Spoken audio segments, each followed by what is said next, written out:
They'd come to watch a football match, 90 minutes of escapism. But the game had barely begun when it became clear that a tragedy was unfolding on the terraces. Thousands of fans were being crushed against the fences designed to stop them getting onto the pitch. Some were rescued by supporters in the upper tiers who pulled them to safety.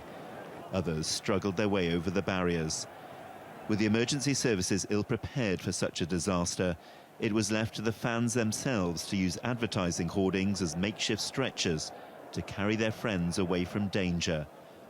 By the time it was all over, 96 people were dead. Yeah, so this is Mike. He's 38 years old. Stephen Kelly has never recovered from the trauma of going to the morgue to identify the body of his brother Michael. I actually fell back. I think I went to my knees. But I just remember grabbing hold of the framing of the glass, and I pulled myself up and looked and seen Michael, and I stood and I said to the policeman, "Can I go in and see him?" They said, "No, he's the property of the coroner." The period after Hillsborough was a traumatic one for the city of Liverpool.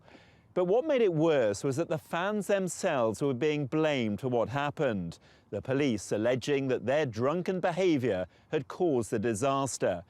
There followed more than a quarter of a century of recriminations. It eventually emerged that the police had lost control of the situation before the match started. They responded by opening a gate through which supporters flooded into the already overcrowded stadium, making the crush inevitable. Afterwards, dozens of police statements were fabricated to make it appear the supporters were at fault. Sue Roberts, who lost her brother Graham in the disaster, says the families of the victims have never been able to achieve closure. Hillsborough's been the shadow that we've lived in ever since. It should never have got this bad. Obviously, at that point in time, we had faith in the British justice system. We never ever dreamed that 27 years on we'd still be fighting. But they've kept fighting in the name of their loved ones.